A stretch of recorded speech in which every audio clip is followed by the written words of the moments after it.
Otep à tous, bien-aimés frères et sœurs. Vous êtes tous au courant que le président sénégalais Bassirou Diomaye Faye était en Côte d'Ivoire. Ce qui est tout à fait normal. La Côte d'Ivoire, c'est un pays frère du Sénégal.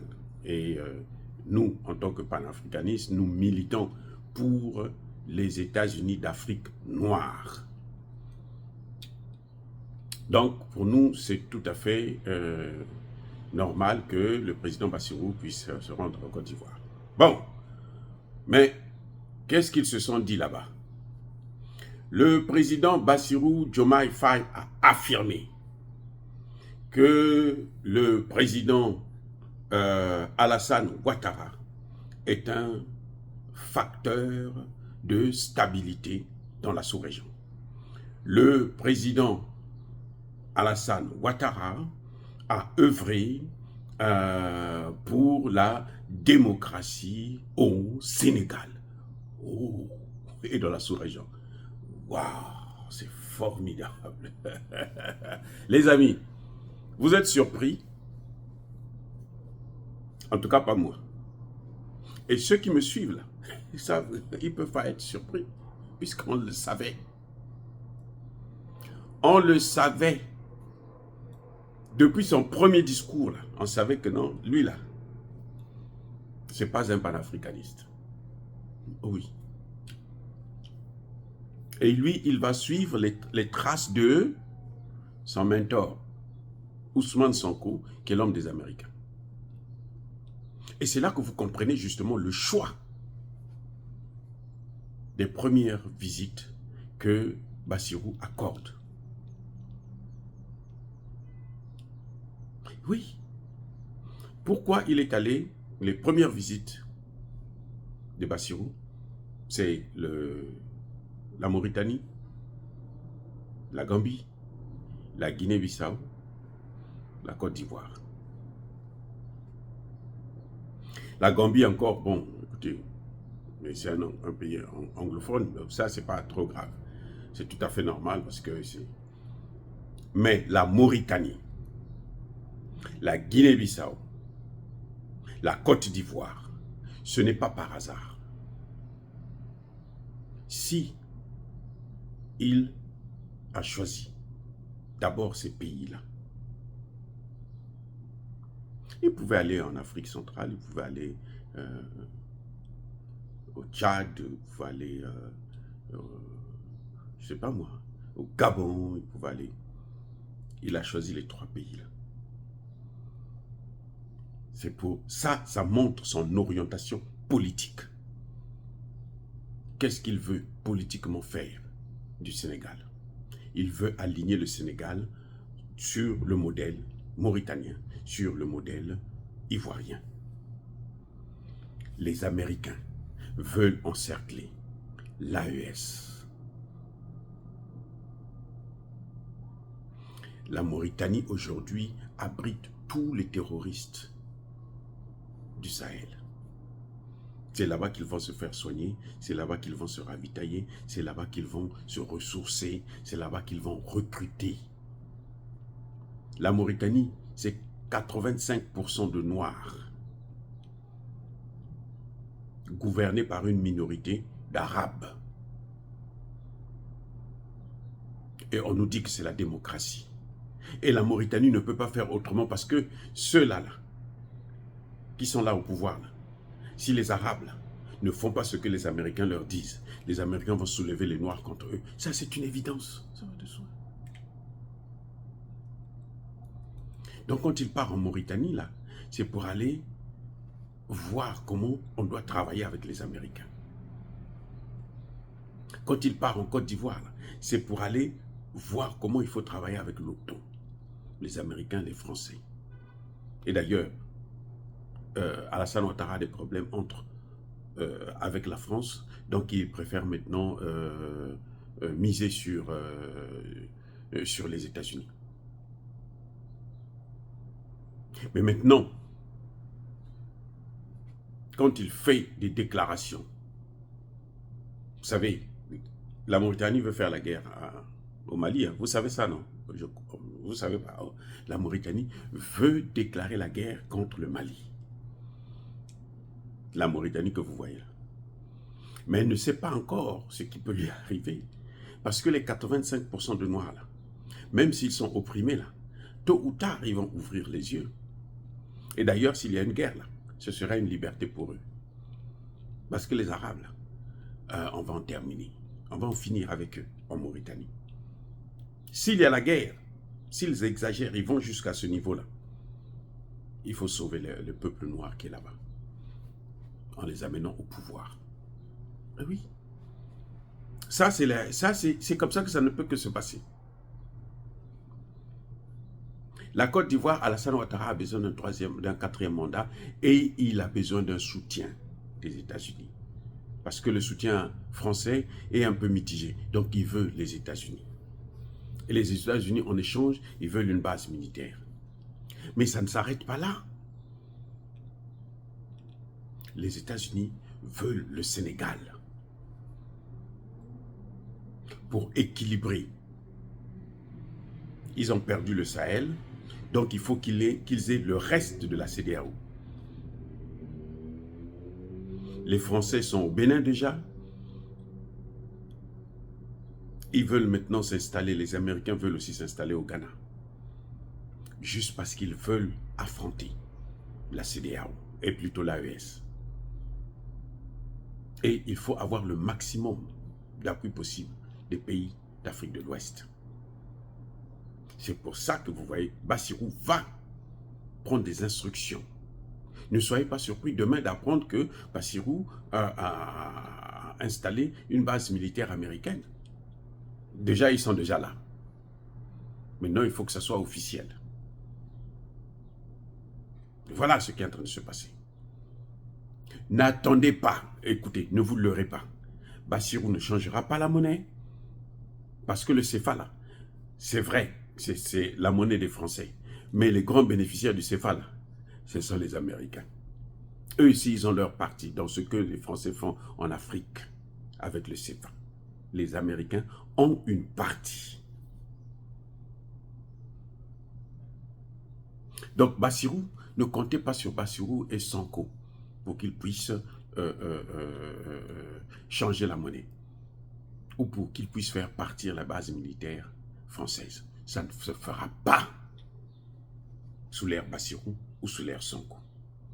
De toutes les façons, la politique de Bassirou, c'est la politique de Sonko. Donc, ne soyez pas, ne vous attendez pas à autre chose. Voilà en fait ce qui est en train de se passer. Sinon, Bassirou ne peut pas dire que Alassane Ouattara, c'est un facteur de paix, de démocratie, de stabilité. Mais attendez, qui a fait partir Laurent Gbagbo du pouvoir? C'est pas le même Alassane Ouattara et Guillaume Soro? Attendez, mais Bassirou ne connaît pas cette histoire-là? Oh, il était encore bébé. Il était encore mineur. Oh, il n'était pas né. Il n'était pas né encore. Il y a 10 ans. Ou 13 ans. Attendez, soyons sérieux. Comment Alassane Ouattara est arrivé? Il est arrivé au pouvoir devant nous tous. Nous savons, par la guerre, sur le sang des Ivoiriens.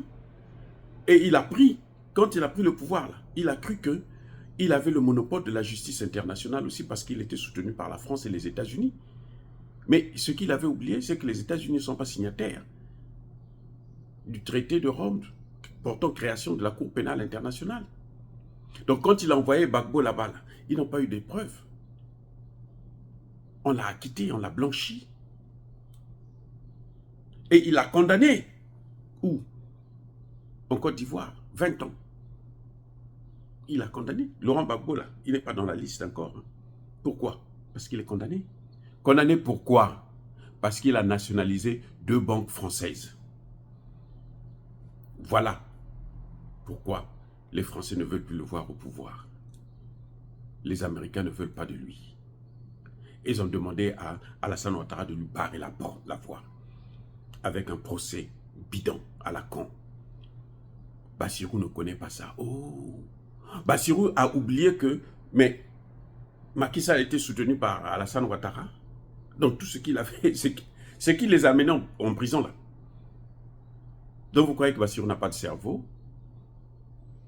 Mais s'il le fait là, c'est parce qu'il sait que ce sont eux qui l'ont amené au pouvoir. Il est redevable. Oui, les gars. Il n'y a pas de démocratie dans un pays qui n'est pas souverain. Il n'y a pas de démocratie. Ce que vous voyez là, partout là, où il y a des élections et tout, ce n'est pas la démocratie. En Afrique, surtout en Afrique francophone, il n'y a pas de démocratie. S'il y avait la démocratie, la Mauritanie ne serait pas dirigée par une petite minorité d'Arabes. Ce n'est pas possible. Si c'était la démocratie, ça n'allait pas se faire. Et la Mauritanie est toujours pauvre. C'est qu'il n'y a rien. Ce n'est pas la démocratie. Qui était le va-t-en-guerre numéro 1 contre le Niger? C'était qui? Mais c'est le même Alassane Ouattara. C'est pas quelqu'un d'autre. C'était Alassane Dramane Ouattara qui voulait à tout prix faire la guerre contre le Niger parce que le Niger voulait sa souveraineté. Ça veut dire que si Sonko veut la souveraineté, si Diomaye Faye veut la souveraineté, mais Alassane Ouattara va leur faire la guerre. C'est ça ce que ça veut dire. Les amis, je ne vous décourage pas. Moi, je ne suis pas découragé parce que je savais que ça devrait arriver. Mais c'est une bonne chose parce que ça nous permet de continuer à mener le combat pour libérer le Sénégal. Le Sénégal n'est pas libéré. Vous pouvez penser tout ce que vous voulez. Il n'est pas libéré. Et il ne sera pas libéré avec les deux là que vous avez à la tête du pays. Parce que eux, ils travaillent pour les Américains. Vous les avez entendus parler de quelque chose d'intéressant concernant la souveraineté du Sénégal. Vous avez entendu? Regardez la pêche. Le président de l'Union européenne est venu donner des injonctions à Diomaye Faye qu'il n'y a rien à changer. Nous allons continuer à vous exploiter votre poisson ici. Et c'est ce qui est en train de continuer. Il va négocier ça comme à la fin du mandat, pour avoir un deuxième mandat. Mais attendez, c'est-à-dire qu'il faut être prêt, il faut connaître ces choses-là, pour ne pas être découragé, pour ne pas être affaibli. Si vous connaissez déjà là où on est en train de vous amener, là, vous allez ouvrir les yeux. Et après eux, parce qu'on est en train de traverser des étapes. Hein. L'étape de Macky Sall, ce n'est peut-être pas l'étape de Ousmane Sonko et Diomaye Faye. Donc on est en train d'avancer petit à petit vers la libération.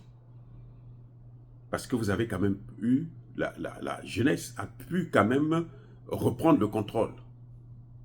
Mais malheureusement, ils ont été manipulés par la propagande occidentale. Mine de rien, vous croyez que non, ce n'est pas possible, mais c'est ça. Ce qu'on appelle une révolution de couleur, c'est ce que vous avez vu au Sénégal. C'est ça la révolution de couleur. C'est-à-dire qu'on utilise les médias pour faire d'un homme ce qu'il n'est pas. On trouve des mots. On trouve des mots pour manipuler la population, pour faire croire que non, mais en fait, il est avec vous. Mais au fond, il n'est pas avec vous. Vous pouvez continuer à croire. C'est votre affaire. Mais moi, ce que je vois là, déjà, soit il est menteur en disant que Alassane Ouattara est un facteur de stabilité et aussi il cherche la paix dans la sous-région et que bon, c'est un grand démocrate. Soit il est menteur, mais alors un menteur de haut niveau. Soit il est manipulateur, soit il est hypocrite, soit il est bête. Et je ne pense pas qu'il soit bête. Je sais qu'il est très intelligent. Ils sont, lui et son co, ils sont très intelligents. Mais ils ne travaillent pas pour nous, ils travaillent pour les autres. C'est ça le problème. Parce que c'est ce qui les a amenés au pouvoir. Donc, il faut rendre l'ascenseur. Alassane Ouattara accepte une base militaire américaine. Pourquoi? Parce que les Américains, c'est l'ambassadeur des États-Unis et l'ambassadeur de France qui ont pris le patron, le président de la commission des élections en Côte d'Ivoire pour l'amener donner les résultats, proclamer Alassane Ouattara vainqueur alors qu'il n'a pas gagné l'élection. Guillaume Soro est en exil, c'est parce qu'il ne veut pas parler, parce qu'il continue à travailler pour les mêmes. Mais s'il était maintenant libre là, de dire, Guillaume Soro devrait vous dire que non, on n'a pas gagné l'élection. C'est pour ça que je le condamne. Parce que c'est aussi un voyou qui jusqu'à présent n'est pas capable de dire la vérité aux Ivoiriens, ce qui s'est passé exactement.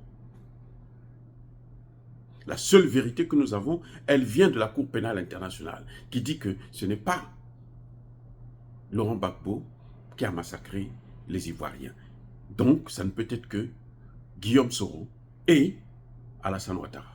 Et surtout Guillaume Soro, puisque c'était lui qui guidait, qui était le patron des forces nouvelles. Il a appelé ça force nouvelle. Les forces du crime, les forces du génocide.